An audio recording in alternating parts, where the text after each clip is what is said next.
할렐루야. 하나님의 크신 은혜와 평강이 오늘도 주님 앞에 나와 예배드리시는 여러분 모두에게 충만하기를 기원합니다. 예수님을 마음에 모시고 살면 행복합니다. 여러분 그렇게 믿습니까? 정말 좋습니다. 왜 그렇습니까? 예수님 안에 살면 우리가 죄에서 자유함을 얻게 되고 구원받고 하나님의 자녀로 거듭난 삶을 살기 때문입니다. 땅에 살지만 하늘의 소망을 가지고 천국 백성으로 살아가는 것이기 때문에 예수 안에 사는 것, 주 안에 사는 것은 정말 좋은 일이고 행복한 거라고 믿습니다. 예수님을 마음에 모시고 사는 자는 근심과 걱정이 와도 두렵지 않습니다.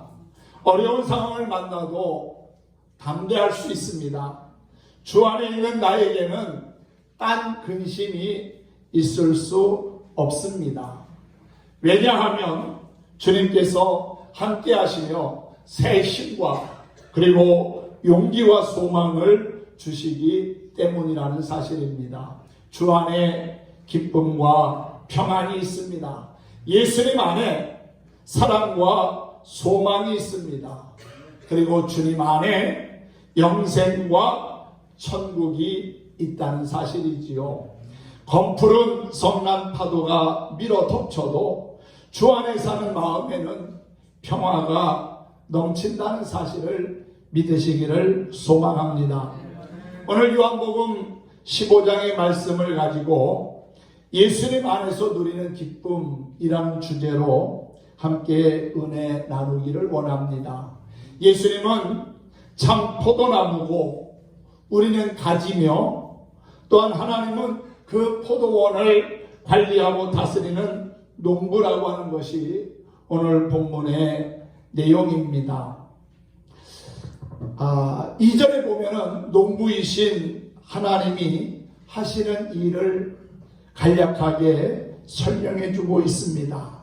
하나님은 열매 맺지 아니하는 가지는 제거해 버리시고 무릇 열매를 맺는 가지는 더 열매를 맺게 하려고 깨끗이 하신다고 했습니다. 나무는 가지치기를 잘해야 잘 자라고 좋은 열매를 맺습니다. 농부는 필요 없는 가지, 쓸모 없는 가지를 아낌없이 잘라냅니다. 그 이유는 보다 더 좋은 열매를 얻기 위해서지요. 여기서 우리는 삶 가운데서 만나는 고통 또는 아픔, 실패, 고난이 포도나무를 깨끗게 하시려는 하나님의 다양한 가지치기라고 하는 사실을 깨닫게 됩니다. 그리고 그 사실을 깨닫는다면 삶의 고난과 어려움 가운데서도 인내할 수 있고 참고 견딜 수 있다는 것이지요. 하나님이 내 삶에 가지치게 하는 그 시간이 나에게는 아픔의 시간이고 고난의 시간이고 또한 힘든 시간일지라도 그 과정을 잘 이겨나가면 우리의 삶에 아름다운 꽃을 피우고 향기가 나며 또한 좋은 열매가 맺혀지는 것을 반드시 보게 될 거라고 믿습니다. 불필요한 것을 제거하시고 우리의 삶에 좋은 열매를 주시는 하나님, 그래서 우리의 삶에 기쁨이 넘치게 하시는 그 하나님이 오늘도 우리와 함께 하시는 전능하신 하나님이심을 기억하시기 바랍니다. 프랑스의 화가 가운데 대표적인 화가 르노와르라고 하는 사람이 있습니다. 이 르노와르라고 하는 사람은 도자기 공장에 장일을 하는 직원이었습니다. 너무나 가난한 가정에서 자라났기 때문에 제대로 미술 공부를 할 수가 없었습니다. 그는 도자기 공장에서 일하는 동안 틈틈이 도자기에 그림을 그려 넣다가 그의 그림이 프랑스 화단의 인정을 받아서 화가로 등단을 하게 되지요. 그러나 그는 심한 신경통으로 손을 거의 쓸 수가 없었습니다.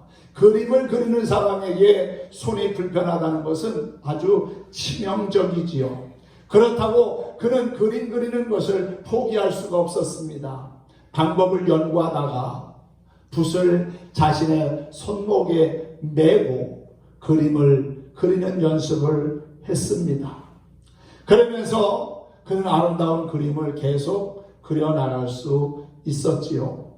어느 날 르노와르가 그런 모습으로 그림을 그리고 있는 것을 한 방문객이 보게 됩니다. 그리고는 묻습니다. 선생님, 어떻게 이러한 상황에서 이렇게 아픈 팔을 가지고 멋진 작품을 만들 수 있습니까? 어떻게 이렇게 명작을 그릴 수 있습니까? 그랬더니 르노와르가 이렇게 대답을 했다는 겁니다. 그림은 손으로만 그리는 것이 아닙니다. 그림은 눈과 마음으로도 그리지요. 교만한 붓으로 그린 그림에는 생명력이 없습니다. 나에게 이 고통은 나로 하여금 더 겸손하게 그림을 그리게 한 소중한 스승과도 같습니다. 라고 대답을 했다는 겁니다. 그런데 여러분, 어디 그림만 그렇습니까? 모든 예술이 그렇고 인생과 삶이 그렇고 신앙생활이 그렇습니다. 사람은 고난과 연단과 시련을 통해서 철이 들고 또한 자신을 돌아보고 그리고 신앙이 자라게 된다는 사실이지요. 아무런 고난과 연단 없이 멋진 하나님의 사람으로 거듭난 이는 없습니다. 성경에 나오는 많은 믿음의 사람들도 가만히 들여다보면 어느 날 자고 일어나니까 믿음의 거장이 된 게 아니라는 거지요. 아픔과 슬픔의 시간이 있었고 개인적인 광야의 시간이 있었고 고난의 시간이 있었고 시험과 연단의 시간이 있었다는 겁니다. 그러한 시간들을 지혜롭게 잘 인내하며 이겨나가는 것이 필요하다는 것이지요. 아픔이 있다고 고난이 온다고 자포자기하면 결코 안 됩니다. 이 고난을 통해서 하나님께서 나에게 또 새로운 역사를 이루시겠구나, 비전과 꿈을 가지고 하나님의 도우심을 구하며 나아가다 보면 내 삶을 통해서 일하시고 역사하시는 하나님을 만나게 될 줄로 믿습니다. 성경의 고난의 대명사라고 말할 수 있는 욥을 우리는 기억합니다. 세상의 욥처럼 그렇게 큰 고난을 당한 사람이 또 있을까요? 하루아침에 많은 재산을 잃고 자녀들이 집이 무너져서 죽고 자신의 몸은 가려움증으로 말미암아 긁는데 키와 조각으로 긁을 정도로 아주 심각한 몸의 아픔도 겪었던 입니다. 어떻게 보면 하루아침에 모든 것을 그는 다 잃었습니다. 그런데도 그는 하나님을 원망하거나 저주하지 아니하고 하나님에 대한 믿음을 끝까지 지켰습니다. 욥기서 42장 마지막 절에서 마지막 부분에서 그가 고백한 것을 저는 잊을 수가 없습니다. 어떠한 고백을 합니까? 욥기 42장 5절에 보면은 내가 주께 대하여 귀로 듣기만 하였사오나 이제는 눈으로 주를 배움나이다. 지금까지는 귀로만 듣던 그 하나님, 고난과 어려운 환경을 지나오면서 이제는 그 하나님을 눈으로 배울 수 있었다고 고백하고 있는 거지요. 채석장에 놔둔 돌덩이는 그냥 놔두면 돌덩이에 불과하지만 그 돌덩이를 때리고 깨고 다듬다 보면은 하나의 멋진 조각 작품을 만들어내게 되는 것을 봅니다. 하나님은 오늘도 저와 여러분을 좋은 작품이 되게 하시려고 때로는 시험하시고 연단하기도 하시는데 그러한 과정을 우리가 잘 이겨나갔으면 좋겠습니다. 지금 전 세계적으로 유행하는 코로나19 바이러스도 어떻게 보면 인간의 교만함을 하나님께서 꺾어놓으시려고 우리에게 주신 또 하나의 연단과 시험이 아닌가 하는 생각을 해봅니다. 이러한 여러 가지 어려운 환경을 보면서 하나님 앞에 다시 돌아가고 우리의 믿음과 신앙을 돌아보면서 겸손히 우리의 옷깃을 여민다면 하나님께서 우리에게 새로운 살 길을 열어주실 거라고 믿습니다. 하나님을 신뢰하는 믿음, 또한 우리의 완악함과 교만함을 내려놓고 하나님 앞에 기도하면서 주의 도우심을 구하다 보면 하나님께서 우리에게 좋은 날을 허락해 주실 거라고 믿습니다. 하나님은 우리를 더 좋은 열매 맺게 하시려고 때로는 냄새나고 더러운 걸음을 주시기도 하고 가지치기를 하기도 하신다는 거지요. 그런데 중요한 것은 좋은 열매를 맺으라고 가지치기 하고 정성껏 가꾸는데도 열매가 없으면 그때는 찍어 불에 던져 버리신다고 했습니다. 그것은 곧 심판하신다는 것을 의미하는 거지요. 심판받는 자가 아니라 좋은 열매를 풍성하게 맺음으로 말미암아 농부이신 하나님을 기쁘시게 하는 저와 여러분이 되기를 소망합니다. 오늘 4절 말씀에 보면은 내 안에 거하라 나도 너희 안에 거하리라고 했고요. 또한 가지가 포도나무에 붙어 있지 아니하면 스스로 열매를 맺을 수 없음같이 너희도 내 안에 있지 아니하면 그러하리라고 했습니다. 6절을 보면은 내 안에 거하지 아니하면 가지처럼 밖에 버려져 마른다고 했습니다.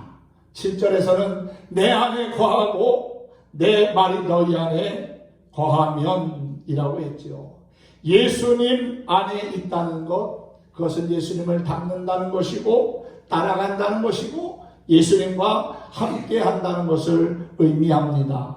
예수님 안에, 그리고 예수와 함께라고 하는 것을 가장 강조했던 사람 사도 바울입니다. 신약 성경 가운데 13권을 기록한 사도 바울은 누구보다도 예수님과 함께하는 삶을 강조했고 또한 자신이 쓴 서신에서도 주 안에서, 예수 안에서, 그리스도 안에서라고 하는 표현을 153번이나 기록했다고 합니다. 그런 예수님 때문에 부름받고 구원받고 그리고 일생을 헌신하며 살았습니다. 자신들의 동족인 유대인들에게 뿐만 아니라 이방인들에게까지도 가서 그리스도의 복음을 전하고 예수 안에 사는 삶의 소중함을, 예수 안에 사는 삶의 기쁨을, 또한 예수 안에 있는 그 천국을 함께 나누기 위하여 일생을 헌신하며 살았다는 것이지요. 주님을 위해서라면 그 어떤 것도 사양하거나 주저하지 않았습니다. 가지의 생명은 나무에 붙어 있어야 유지됩니다. 꽃꽂이를 위해서 꽃가지를 꺾고 수반에 꽂을 때가 있습니다. 이 앞에 있는 꽃도 저희 집사람이 매주 금요일마다 꽃꽂이 하면서 이렇게 새롭게 단장을 하지요. 목요일날, 금요일날 꽃꽂이에서 올려놓으면 그 다음 주 수요일 잘하면 목요일까지 갑니다. 그런데 일주일 이상 넘어가지는 않습니다. 요즘처럼 또 날씨가 더워지다 보면은 한 3, 4일 정도 지나면 아름다웠던 꽃이 시들고 냄새가 나기 시작합니다. 왜 그럴까요? 땅을 떠났기 때문에 그렇습니다. 뿌리를 떠났기 때문에, 원줄기를 떠났기 때문에 생명력을 잃는다는 거지요. 우리도 마찬가지입니다. 하나님의 형상을 닮은 우리가 예수님 떠나면 살아도 사는 게 아닙니다. 그 인생은 죽은 인생이나 마찬가지라는 거지요. 예수님을 떠나는 그 순간부터 악한 마귀의 타켓이 되고 또한 마귀에게 사로잡히면 그 인생은 비참해질 수밖에 없다는 것입니다. 사랑하는 성도 여러분, 물을 떠난 물고기가 살 수 없는 것처럼 그리스도 밖에 사는 우리의 인생은 건강하지 못하고 오히려 피폐한 인생이 될 수밖에 없다는 것입니다. 그러므로 우리는 날마다 주 안에 살기를 힘쓰고 예수님 안에서 누리는 기쁨을 지켜가야 될 줄로 믿습니다. 아프리카의 성자라고 일컫는 성 프랜시스라는 사람이 있는데 어느 날 제자들과 함께 길을 가게 됐습니다. 어떤 사람이 물동이를 지고 가는데 걸을 때마다 물이 넘쳐 흐르는 겁니다. 물동이를 이고 가던 사람이 갑자기 그 물동이를 내려놓고 길가에 나무 조각을 하나 물동이 안에다 얹어놓고 그리고 다시금 자신의 길을 갑니다. 성 프랜시스가 그에게 묻습니다. 물동이를 이고 가는 것도 힘들 터인데 왜 거기에다가 나무 조각을 집어넣습니까? 제가 그냥 물동이를 메고 가면은 물이 넘쳐 흐르지만 나무가 있으면 그 흔들림을 잡아줍니다. 그래서 물이 넘치지 않게 하지요. 그의 말을 들으면서 깨달음이 마음에 왔습니다. 아, 그렇구나. 내 인생이 죄로 인하여 요동칠 때 주님의 십자가를 바라보면 그 십자가를 내 마음에 붙잡으면 요동치는 내 인생이 잔잔해질 수도 있겠구나라고 하는 깨달음을 얻은 겁니다. 사랑하는 성도 여러분, 우리의 인생이 뜻하지 않는 풍랑이 몰려올 때가 있습니다. 큰 풍파가 몰아칠 때가 있습니다. 물질의 어려움이 찾아올 때도 있고요. 건강에 어려움이 올 때도 있습니다.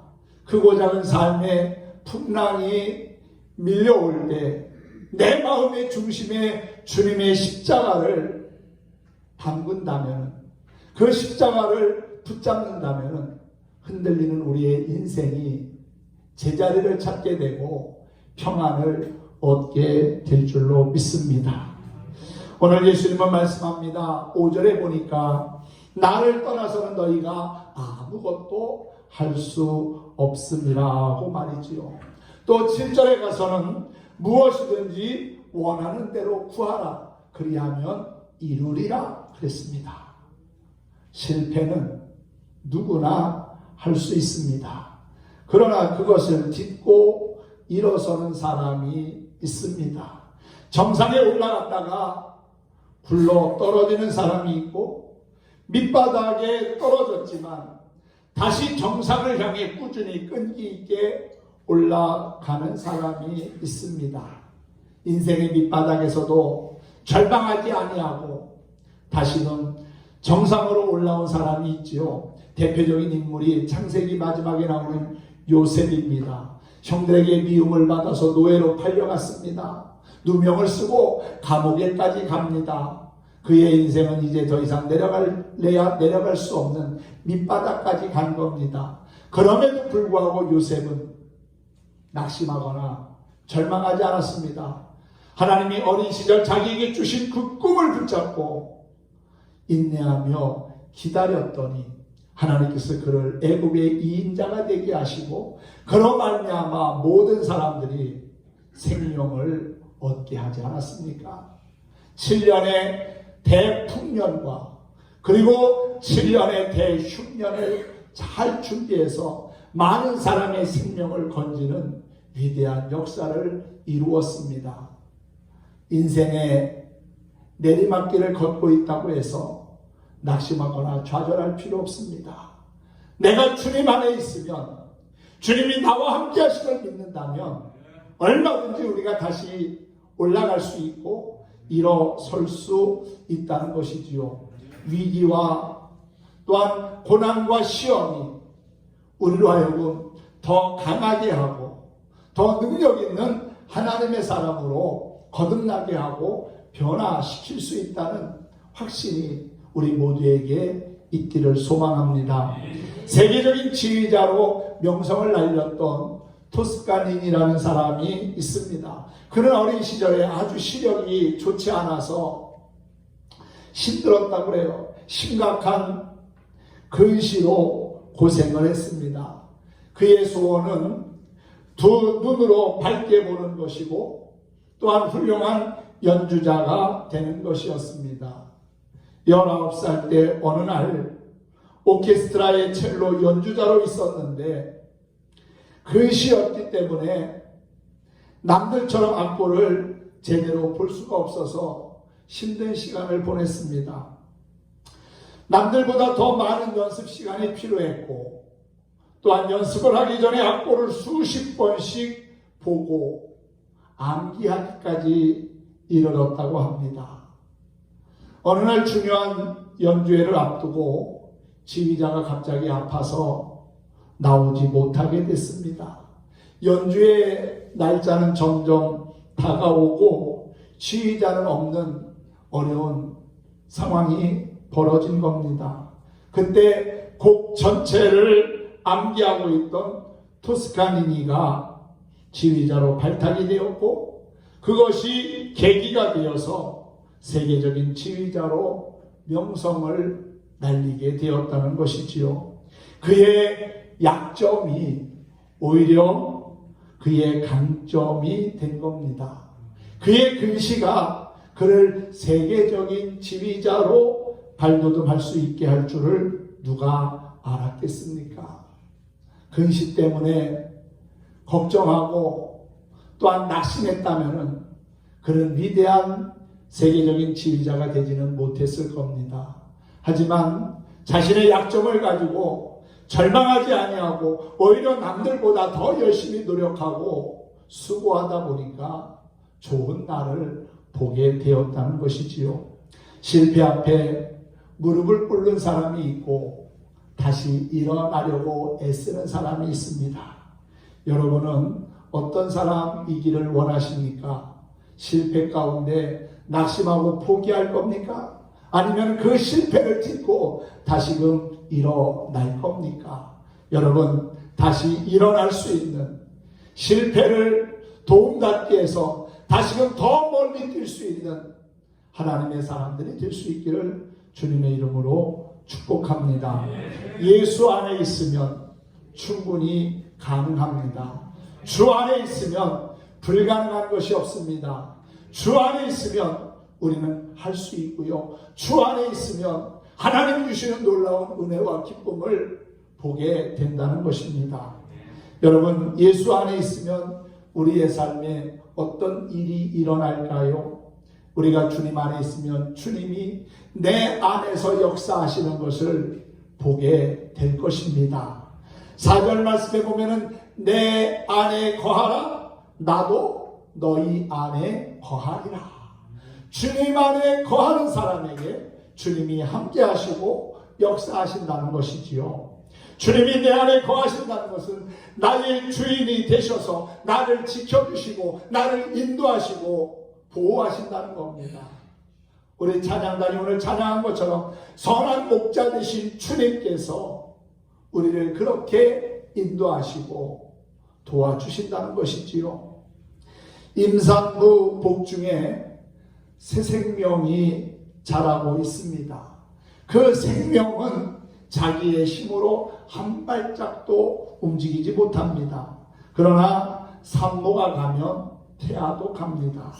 산모가 속상하면 태아도 함께 속상하고 산모가 기쁘면 태아도 기쁩니다. 엄마가 잘 먹으면 태아는 그 영양분을 공급받아 건강하게 자랍니다. 이것이 태 속에 있는 태아의 신비지요. 내가 예수님 안에 있으면 걱정거리가 없습니다. 이유는 주님이 다 해결하시고 이루시기 때문이라는 사실이지요. 그것을 믿는 것이 신앙입니다. 할렐루야. 여러분, 내가 주 안에 있으면 주님이 나와 함께 하시면서 나를 빛 가운데로 이끌어 주시고 진리 가운데로 이끌어 주시고 행여나 죄악된 길로 갔을지라도 그 길에서 벗어날 수 있도록 죄악된 길을 극복하고 이기며 나아갈 수 있도록 도와주신다는 것이지요. 우리가 힘들고 어려울 때 찬송하면 주님이 주시는 마음의 기쁨이 물밀듯 밀려오는 것을 볼 수 있습니다. 엘리자 히윗이라고 하는 사람이 가사를 썼고 커크 패트릭이라고 하는 사람이 곡을 만든 찬송이 있습니다. 여러분들이 많이 부르는 찬양입니다. 주 안에 있는 나에게 딴 근심 있으랴. 십자가 밑에 나가 내 짐을 풀었네. 아멘. 여러분, 각자 나름대로 삶의 십자가가 있습니다.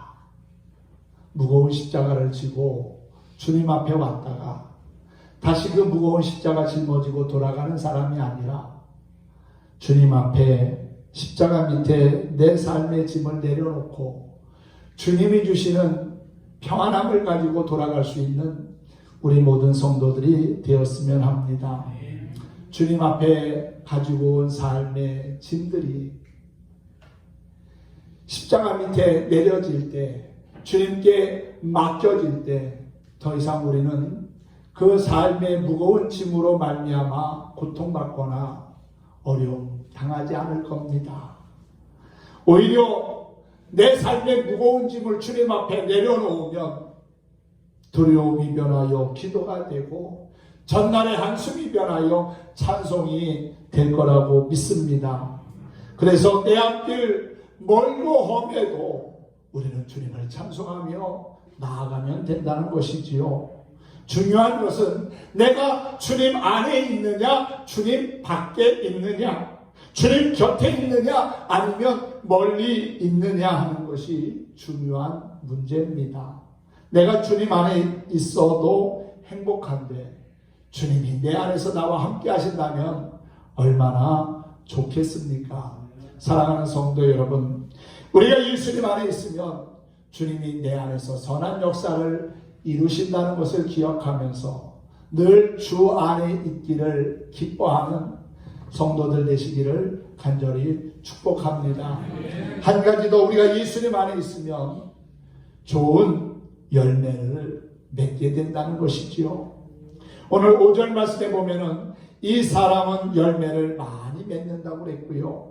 어떤 사람입니까? 예수님 안에 있는 사람이겠지요. 또 7절에서는 무엇이든지 원하는 대로 구하라, 그리하면 이루리라 그랬어요. 또 뒤에 11절에 보면은 너희 기쁨을 충만하게 하신다고 그랬고요. 14절에서는 나의 친구라는 말씀도 있습니다. 한마디로 결과를 좋게 아름답게 풍성하게 하신다는 겁니다. 예수님 안에 살면 말이지요. 사랑하는 성도 여러분, 예수님 안에 사는 사람 멋진 삶을 삽니다. 물론 삶의 고난과 어려운 일을 만날 때도 있지만 예수님 안에 살면 그것을 이길 수 있도록 하나님이 함께 하시고 도와주신다는 것이지요. 어떤 사람이 아프리카에서 헌신하고 봉사하고 있는 슈바이처 박사에게 물었습니다. 박사님, 왜 박사님 같은 분이 이런 아프리카 오지에 와서 고생하십니까? 얼마든지 좋은 환경에서 좋은 대접받으면서 많은 사람들에게 유익함을 줄 수도 있는데 이곳까지 와서 이렇게 일할 필요가 있습니까? 그랬더니 슈바이처 박사가 그렇게 얘기했다는 거예요. 저는 말로 사람들을 감동시킬 만한 재주가 없습니다. 사랑을 아무리 말로 설명을 해도 사람들이 이해하지를 못하더군요. 그래서 나는 이렇게 행동으로 주님의 사랑을 설명하고 있는 겁니다. 라고 대답을 했다는 겁니다. 슈바이처 박사를 누가 이처럼 멋진 사람으로 만들었겠습니까?